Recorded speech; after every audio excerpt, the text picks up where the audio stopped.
Hey everyone, I'm Miv here, and welcome back to my completionist playthrough of the Baldur's Gate Saga with the SCS mod.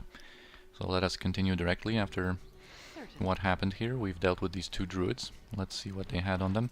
So yeah, I just had this like spear +1 on Osmadi instead of his backbiter, which made the game crash, as I've explained in the last episode. And now Corson just had some basic equipment. Anyway, this is another fight that, went very well.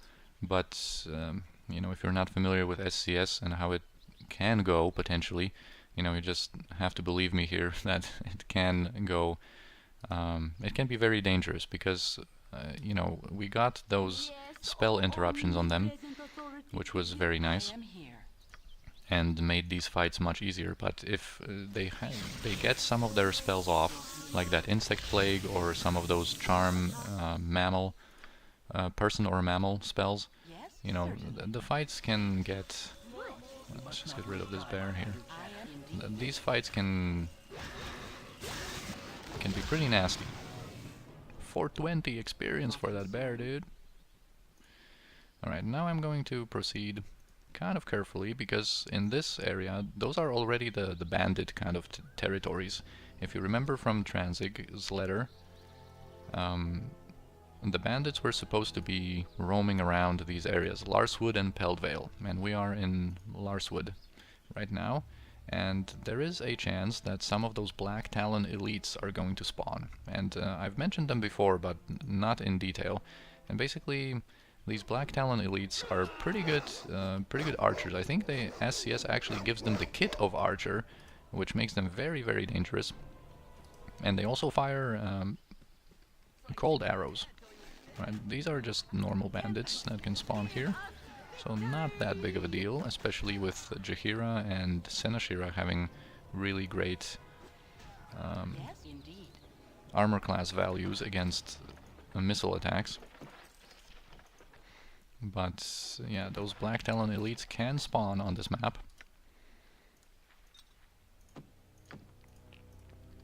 Just quickly organizing some stuff. Alright, I'm progressing. I want to go around here to this kind of western area of the map, because there's going to be a leader of the local bandits here called Tevin, and here we are approaching his group. Drop your weapons and perhaps you outlive the day. I'll no be saying it twice. So normally, he is one of the two people that you can talk to and kind of get captured by or convinced to recruit you into the bandit ranks. But since we have the NPC project, this one, Kivin, actually interjects here. If I have it my way, you will not be speaking at all before the day is out. So wait a minute, lower your hood, you scum. Boys, here's Tazok's old friend. That's the one who offed Red Gran. We bring his head to Tazok, we're rich. So they recognize Kivin, and now we have to fight them. And you know what, we have a lot of charges of this Wand of Fire, so let's just throw one fireball their way. It is done for the group. My need for revenge gives me strength to go on. And boom! Yes? Very nice. So a lot of these bandits perished from that fireball. It is done. Alright, sweet. Indeed. There's going to be in Peldvale, there's going to be another group of bandits just like this one, with a different type of leader called Riken. And from that group, from talking to Riken, we are going to be able to, recruit ourselves into the bandit ranks and infiltrate the bandit camp from within, pretty much, from the inside. And this is what I'm going to do, because there are two ways of basically dealing with the bandits once you have the location of their camp. We have the location here. We could just go there and just storm the bandit camp, kind of do a frontal attack, and that's one way of doing it. But I think it's a little bit more satisfactory, especially in the context of doing that kind of completionist playthrough, to do the infiltration kind of stealthy method. It's not going to end up so stealthily, as you will see, because I'm really excited, and I'm probably hyping up a little bit that bandit camp thing, But this really is one of my favorite additions by SCS. The battle at the bandit camp, especially when you infiltrate the camp, it is just so good. It's so cool. I see that Senashira leveled up, by the way, but I just want to do a little... There's one more thing to do in this area. Oh, here are the Black Talon elites, and unfortunately we were leading with Branwen. What's such meaning? I've done had enough of this. Alright. Yes? Oh, and actually Senashira's shield spell ended, so her... Well, her armor class modifier against missile attacks, even without shield, is pretty good. So we should be safe against them. So as you can see, yeah, they fire these cold arrows. Look at this damage, dude. Look at this damage. 20. They needed pretty much... Her armor class against missile attacks is so good that they will pretty much need critical hits in order to even hit Senashira. But when that happens, look at that. Just 20 damage just like that. And this is only a group of 3 of them. There can be bigger groups than that. Or actually, maybe you can just quickly sneak in this one. Alright, let's just go into their melee space, invade their personal space. So that, of course, as you can see, they will either start running or they will have to switch to a melee weapon. So that's why getting close to these ranged attackers is good, because that really will limit their... Oh, see, this one wanted to run away for a little bit, and now he switched to his melee weapon. So you really... limit their range damage if you just can get some people just close to them. Alright, and the good thing about them is that we can loot some really good arrows from them. Because they all have like 10 of these arrows plus 1, and some arrows of frost, I think they're called, or cold arrows. Your concern? So you can loot, or you can scavenge, I guess, quite a bit of... quite a few of really good arrows from them. Can you identify that? Nope. It's a bit of a shame. You know what Baldur's Gate 1 needs? An ammo belt. Which is something that I sometimes give myself when I'm playing this game, but... Yes? It is done. I am here. Anyway, let's level up Senashira and Kirinai. This is also another pretty good level, pretty big level, because it's level 6 for a Kensai. Level 6 for any kind of warrior means another proficiency point, which now is not going to be that big of a deal, because we're going to go 4 in Warhammer on her. But also as a Kensai, at level 6 you get that +1/+1 bonus. +1 to Thaco and +1 to damage, that is. So let's go 4th point into Warhammers, which is going to just give us another +1 damage. So basically, this level she got 2 Thaco, 1 from her like Kensai level up, normal like warrior level up, and then 1 from the Kensai bonus, and then also 2 damage, because 1 from the Kensai bonus and 1 from the 4th point, 4th proficiency point into Warhammers. So as you can see, her Thaco now is pretty sweet. 6 for her main hand, and 14 to 17 damage on her main hand. And then Kirinai, of course, is going to receive more of the same, with the exception of we're not going to go further into daggers. This is as far as she's going to progress into daggers. Now we're going to start making preparations for her dual class in Baldur's Gate 2, where once she finishes that dual class, I want her to have Grand Mastery in scimitars, and I'm also going to have her dual wielding with the 2-weapon style. But anyway, for now we're just going to put the 3rd point in scimitar, because I explained these preparations, I guess, the development of her proficiency points before. I think it's here. There's basically kind of like an Easter egg from the enhanced edition itself. Yes? Oh, let's check out Kirinai's stats. 5 Thaco and 12 to 15 damage with just regular throwing daggers. You know, I've also, mentioned that this throwing dagger Kensai is a really cool character, but when you really commit to it, if you just want to stay as a pure Kensai, that's a really good character too. Like, if you just make a half-orc Kensai, for example, with a base 19 strength, and then just continue leveling up throughout the whole saga in Kensai, That's really, really good. You can have an extremely damaging ranged character that way.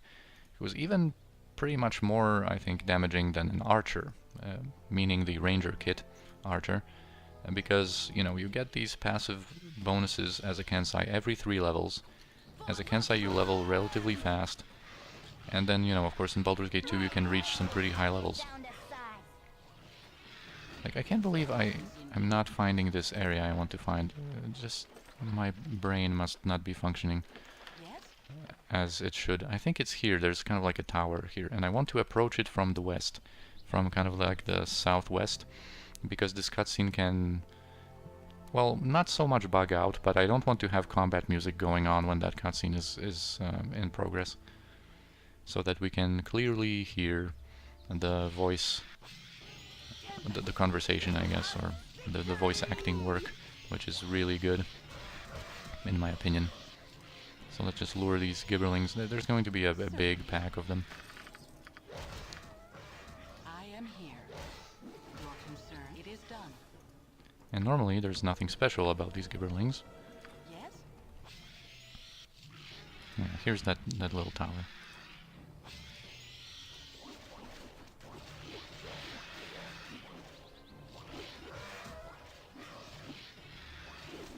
I am here. I think that should be all of them.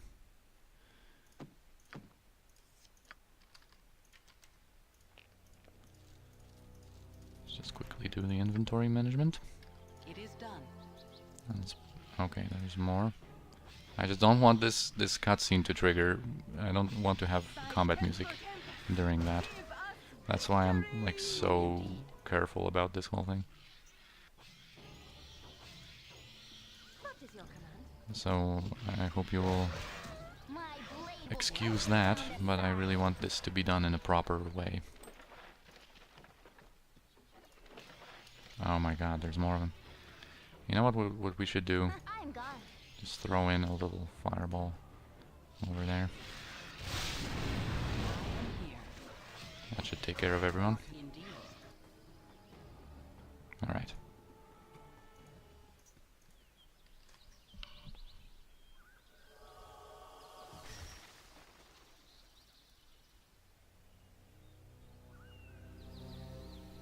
It's about time you came through for me. I was beginning to wonder whether your incompetence was... Wait. This isn't right. You fool! I am not fully revived. I am diminished, damaged, and dangerously deteriorated. Why, I've even lost some of my perspicacity. So Baeloth, I think, is my favorite Enhanced Edition character, and he's kind of like an Easter egg recruitable NPC in Baldur's Gate 1, because in order for this cutscene to appear here, you have to be at least level 5 on your, I think on your protagonist, and only then he will appear. He's a very powerful character, known from the Black Pits, which is kind of like a separate mini campaign introduced by the Enhanced Edition, and he also makes an appearance in the Baldur's Gate 2 Black Pits. But anyway, you can see that his voice acting is just so good. He's such a good character in my opinion. He's definitely my favorite, and I think he's also voiced by the person who did, you know, Male Shepherd and Rasad here. I think he's called Mark Meer, and like his voice acting is just so good. Like, you can see how much of a lovable psycho pretty much Baeloth is, and he has also an affinity for alliteration. Anyway, let him continue. Najim? Are you even listening? My most obedient servant, friend! Where are you? Surely you aren't going to leave me up here? Ah, you conniving cur! I will crack your realm wide open and drag you into this plane of... Oh. Hello. Well, this is awkward. Yeah, it is. Who the hell are you? How could I forget? Allow me to introduce myself. I am Baeloth Baratil, more commonly known as Baeloth the Entertainer. Yes, I know, that Baeloth. fall to your knees and beg for mercy. I'm sure you know the drill. I shall do no such thing. Perhaps you aren't as cultured as I had assumed. In any case, it seems that I am in a bit of a bind. I am unable to return to my home, left bare to the boundless barbarism of the service world. You must be crawling with questions, but first, let me elucidate recent events. Perhaps many of your petty ponderances will be answered. My most recent project was a little something I called the Black Pits. I'm sure you've heard of it. Mortal pitted against mortal in a desperate bid to... it doesn't matter anymore. You must be out of the loop. It was a marvelous sight. The roaring crowd, my obedient gin slave keeping the prisoners in line, the sound of hammer crushing bone. Such fond memories. A favor here, a clever spell there, a geese or two. It's not so hard. It's not so hard. Things went quite swimmingly until some upstarts tricked me into facing them in battle. They cheated, of course.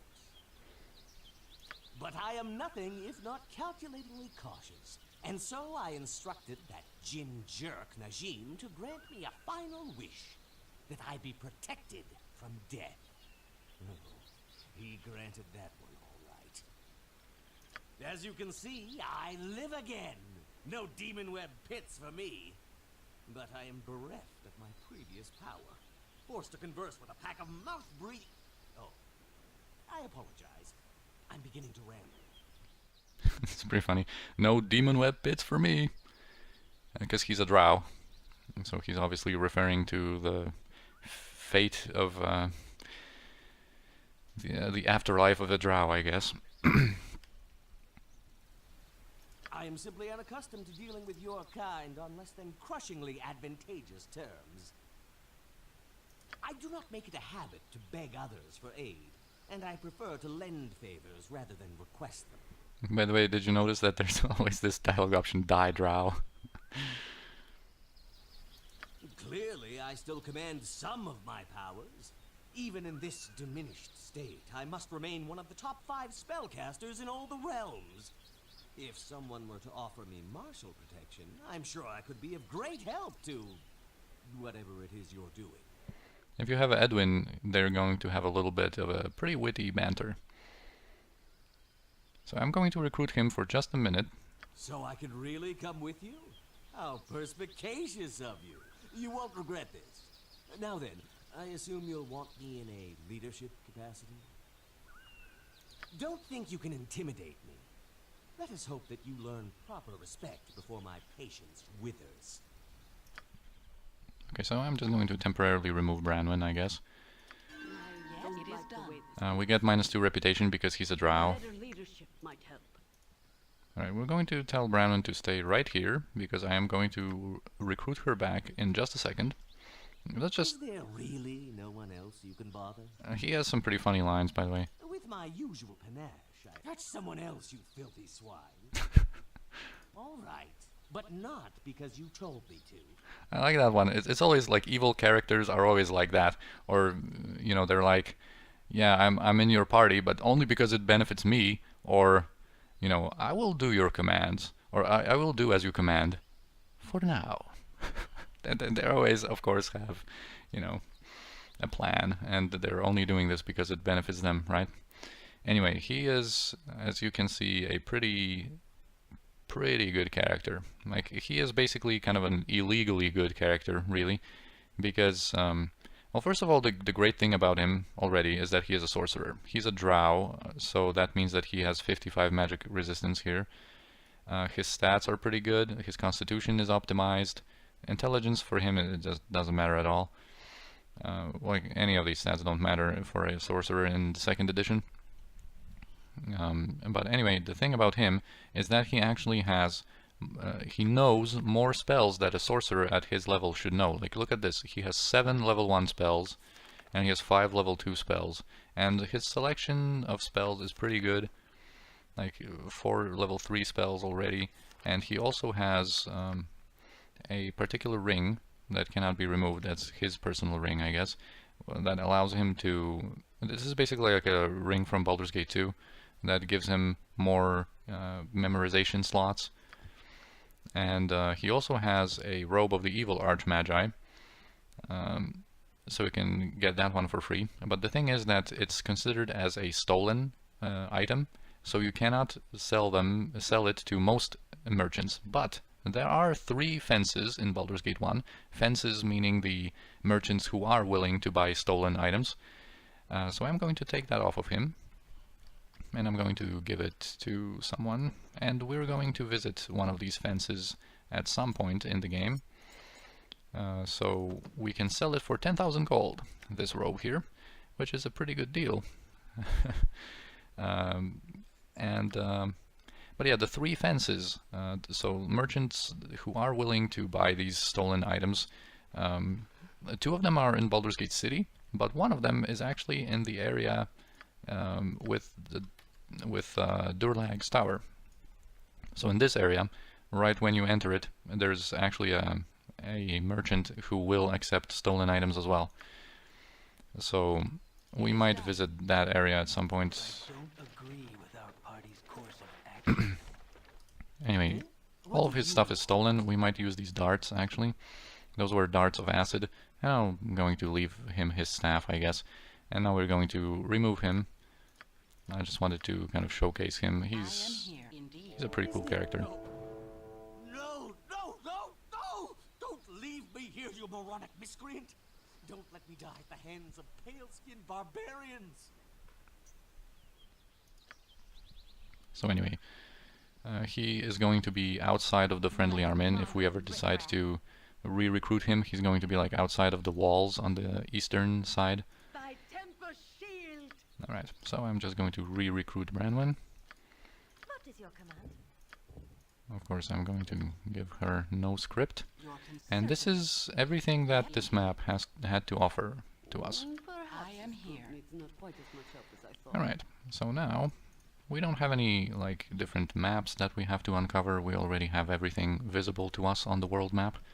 So I'm just going to progress to the other area I wanted to explore before the bandit camp, which is this spider's forest. It actually should be here on the world map. Normally in the classic Baldur's Gate 1 it's here, and the enhanced edition places it here, and it kind of makes no sense that you wouldn't be able to uncover it from you know, going east from the temple area here. But it's supposed to be here, so that's why it doesn't get uncovered. Alright, so SCS improves spiders, and as you can see, these phase spiders are so improved that they immediately attack us once we enter the map.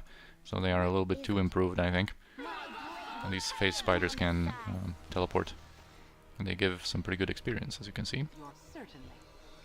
Anyway, this is kind of considered to be like a spider wood, and there's a few things to do here.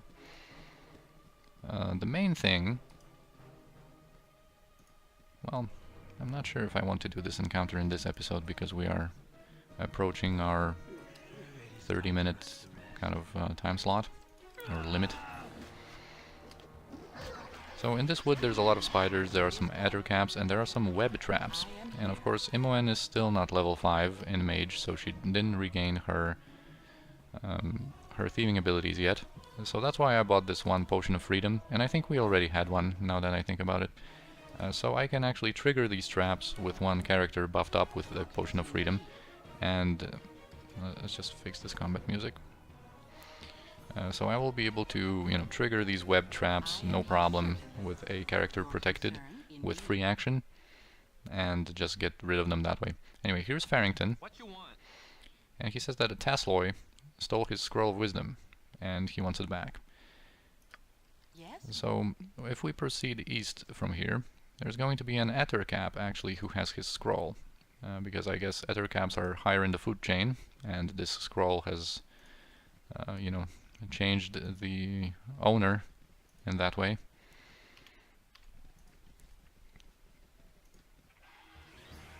Alright, I think this is the Ettercap that we're looking for. Yeah. So it looks like a unidentified green scroll of protection from cold. But it actually is a cursed scroll. It's a cursed scroll of foolishness. Your concern? Oh, some more Ettercaps. You want some? Yes, it is done. I'm gonna take your 650 experience. Alright, let's just teleport back to Farrington. And he's actually kind of an interesting character when it comes to game mechanics. He's a chaotic good aligned druid, which is not supposed to be possible. As a druid, he should be neutral. But anyway, he says, "Ah, my scroll. Take it with you, Wanderer. It will increase your karmic essence." So he doesn't seem to have any like malicious intent, and he's a good aligned character, so I think he just doesn't know that his scroll was cursed. And yeah, it will not increase our karmic essence at all. Anyway, I think what I'm going to do is I'm going to, on pause so that they can teleport, I'm going to uncover this eastern section of the map. There's quite a few spiders here and these spider traps, I think around here. And then in the center of the map there's a very notable encounter that I think I'm going to do in the next episode, because I want to have some time to like talk about it and really like delve into it. Alright, so first off, let's heal Sinashira, and let's buff her up with her shield spell, so her armor class is better. Do we have any more heals? Nope. Anyway, since we're going to rest soon, I think I'm going to just buff up my party. Well, you know what? We're going to buff up before the other encounter, I think. Hello. Alright, so now Senashira is going to drink 1 potion of freedom.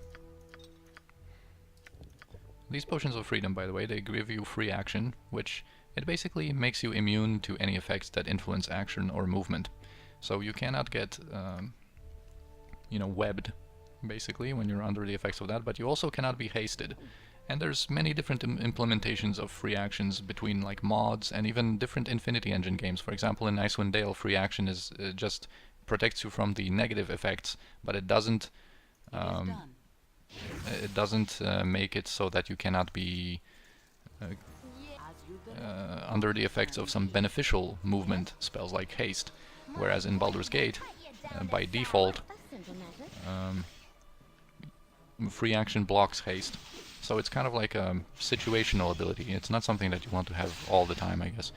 Anyway, here we have sword spiders. They have 4 attacks per round. We have giant spiders who have that web ability. That didn't work. And then we have a wraith spider, which is immune to non-magical weapons. And, alright, that sword spider was just one. And there was only one of them there. And like I said, the sword spiders are kind of like the very offensive spiders. They have 4 attacks per round and they can be pretty dangerous. Let's focus our attack, guys. 1 spider at a time.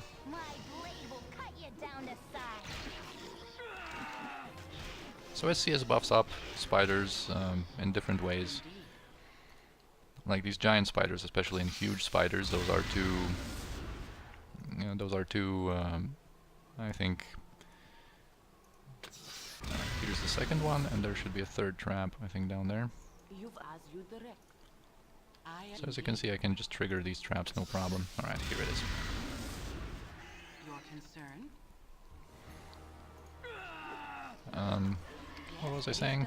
Oh, the huge and giant spiders basically have the ability to do this like single target web attack, which can be pretty devastating actually if you have a couple of them and they decide to web a couple of your different party members and it works and they don't, you know, you don't save against that. It depends on the situation as usual. And some more spiders. Huge spiders. Alright, so it's the giant spiders who have the web ability. Huge spiders, I guess, are just the generic spiders.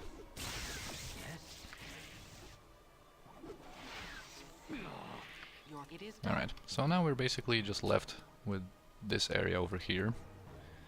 There's kind of a shrine with 4 mages in there. But I am going to... Here's the stairs to that shrine, I guess. So I am going to do that in the next episode. So I will, as usual, thank you for watching. I hope you enjoyed. And I'll see you in the next one.